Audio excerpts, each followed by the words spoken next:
নমস্কার, আমি জ্যোতিষ সম্রাট বিনয় শাস্ত্রী। আশা করি ঈশ্বরের কৃপায় আপনারা ভালোই আছেন।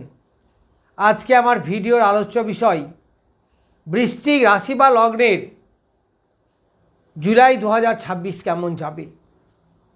এই জুলাই 2026-এর 1 তারিখের গ্রহ সন্নিবেশ লগ্নের চতুর্থে বসে আছে রাহু, পঞ্চমে শনিদেব, ষষ্ঠে কোনো গ্রহ নেই, সপ্তমে মঙ্গল, অষ্টমে রবি, নবমে বৃহস্পতি এবং বুধ।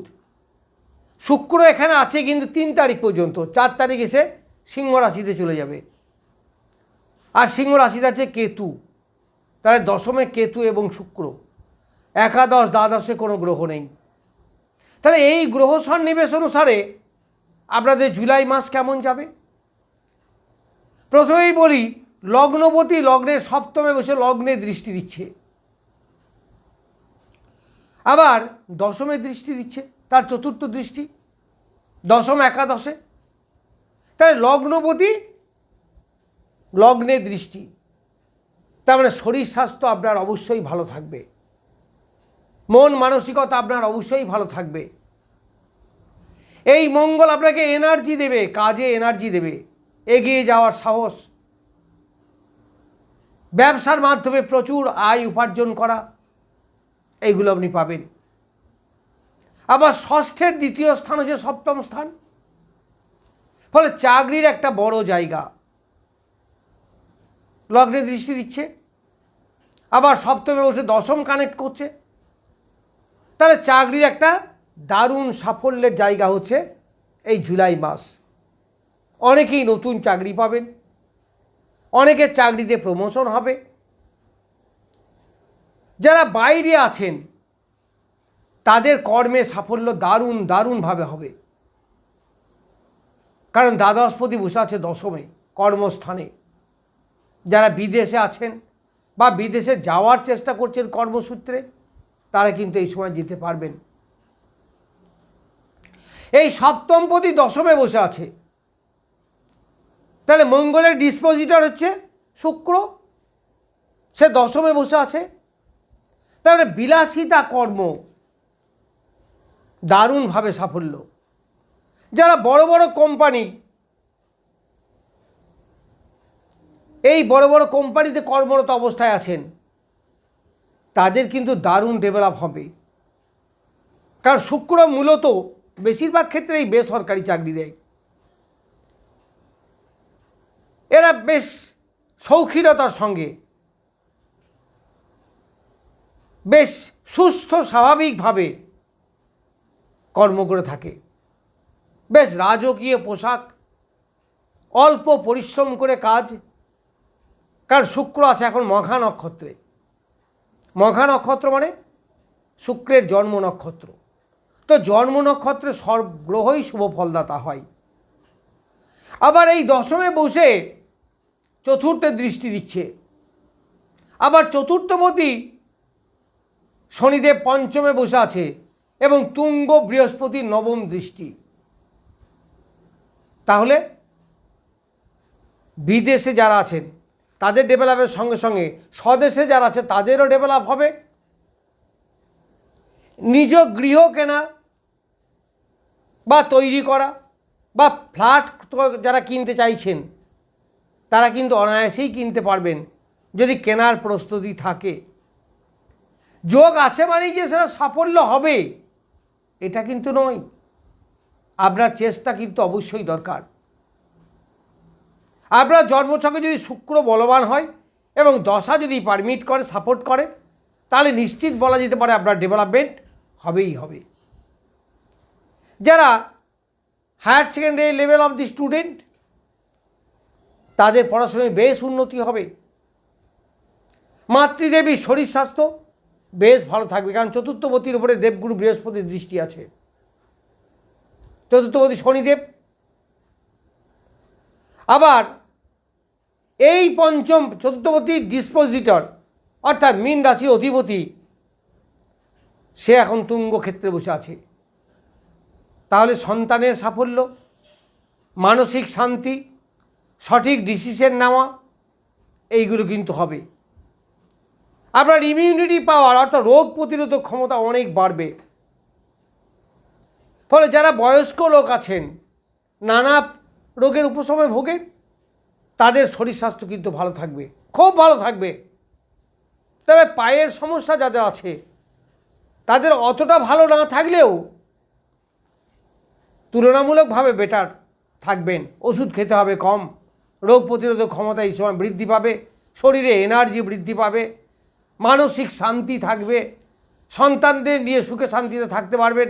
যারা পিতা মাতা তাদের সন্তান সুখ এই সময় হবে, যথেষ্ট ভালো হবে। অনেকেই আমরা পেটের কমপ্লেনে ভুগি, লিভার সংক্রান্ত পীড়া, সেটা কিন্তু অনেকটা বেটার থাকবেন।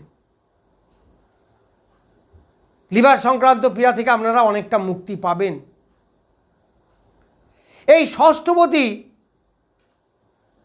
মঙ্গল সে সপ্তমে মারক স্থানে বসে আছে, আবার তার উপরে গ্রহরাজ শনির দৃষ্টি। ফলে রক্ত দূষিত পীড়ায় যারা ভোগেন তারা কিন্তু একটু সতর্কতা অবলম্বন করবেন। এছাড়াও বলা যায় যারা 2 চাকা চালান রাস্তাঘাটে খুব, তাদের কিন্তু অ্যাক্সিডেন্টের একটা যোগ আছে। সেখান থেকে সর্বদাই সতর্কভাবে গাড়ি চালাবেন। এই সপ্তমপতি দশমে বসে আছে, এই দশমে বসে থেকে চতুর্থে দৃষ্টি দিচ্ছে। আবার লগ্নপতি সপ্তমে, ফলে অনেকের বিবাহ যোগ এই সময় অনুষ্ঠিত হবে। আবার দ্বিতীয়পতি নবমে দৃষ্টি দিচ্ছে, তার মানে বৃশ্চিক রাশি বা লগ্নের পঞ্চম স্থান, আর প্রেম প্রীতির ব্যাপারে একটা ভালো সুখময় স্থান। কিন্তু তবুও এখানে গ্রহরাজ শনিদেব বসে আছে, মাঝে মাঝে কিন্তু প্রেমের বিঘ্ন ঘটতেও পারে, তবে সেটা বাড়াবাড়ি হবে না। চতুর্থে বসে আছে রাহু, তাহলে মানসিক শান্তির অভাব হবে। আবার মাতৃদেবীর শরীরে একটু আধটা ডিস্টার্ব করে, বিশেষ করে পেটের সমস্যা, গ্যাস অম্বল, অ্যাসিডিটি, লিভার সংক্রান্ত পীড়া এবং মানসিক চঞ্চলতা এইগুলো বৃদ্ধি পেতে পারে, কারণ রাহু বসে আছে এই সময়। এই রাহু এখন দীর্ঘদিন থাকবে, 6ই ডিসেম্বর পর্যন্ত। ফলে একটু মানসিক চঞ্চলতা কিন্তু মাতৃদেবীর মধ্যে দেখা যাবে। এই সপ্তমে মঙ্গল লগ্নপতি হয়ে দ্বিতীয় স্থান অর্থাৎ ধনুতে তার অষ্টম দৃষ্টি পড়ছে। ফলে খরচ খরচা অকারণেই বৃদ্ধি হওয়া, যেমন আয় হবে তার বেশ কিছু অংশ ব্যয় হওয়ার যোগ আছে। দ্বাদশপতি এবং সপ্তমপতি দশমে বসে আছে, ফলে ব্যবসার মাধ্যমে প্রচুর উপার্জন। যারা ব্যবসা করেন, কাস্টমার ডিলিংস করেন, তাদের বেশ ভালো। আবার দ্বাদশপতি যেহেতু দশমে বসে আছে, তো কর্মসূত্রে যারা বাইরে আছেন তাদের অনেক ডেভেলপমেন্ট, বিশেষ করে যারা বেসরকারি চাকরি করেন।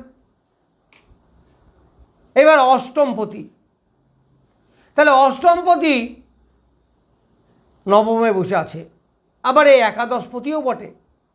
তাহলে অষ্টমপতি এবং একাদশপতি নবমে বসে আছে। আবার একাদশের একাদশ স্থান হচ্ছে এই নবম স্থান, তাহলে সাকসেসের সাকসেস, দ্যাট মিনস ভাগ্যের একটা আমূল পরিবর্তন, প্রচুর আয় উপার্জন এইগুলো হবে। যারা বড় দাদা দিদি এদের সঙ্গে সখ্যতা বাড়বে, কামনা বাসনা এইগুলো বৃদ্ধি পাবে, কারণ তৃতীয় স্থানে বৃহস্পতির দৃষ্টি আছে। আশা আকাঙ্ক্ষা আমাদের জীবনে যেগুলো আছে সেইগুলো এই সময় কী হবে, অবশ্যই পরিপূর্ণ হবে। অষ্টমপতি নবমে, ফলে যারা অকাল সায়েন্সের ব্যবসা করেন তাদের ভালো, বেশ ভালো। যেমন সুদের ব্যবসা, জ্যোতিষী, লয়ার, এই ধরনের ব্যবসাগুলো, মানে যে ব্যবসাগুলো সাধারণত সমাজে কিছু কম লোক, খুব কম লোক করে, এই ব্যবসাগুলো তাদের দারুণ উপার্জন হবে। আমাদের পরিশ্রম অনেকটা লাঘব হবে। আবার অষ্টমপতি এবং পঞ্চমপতি একত্রে বসে আছে নবম স্থানে, ফলে হায়ার এডুকেশন, মাস্টার্স, পিএইচডি এইসব লেভেলে যে স্টুডেন্টগুলো আছেন তাদের দারুণ সাফল্য এই সময় হবে গোটা জুলাই মাস ধরে। শুক্র দশমে জন্ম নক্ষত্রে বললাম, তাহলে কর্মে ডেভেলপমেন্ট, ভাগ্যের সাফল্য।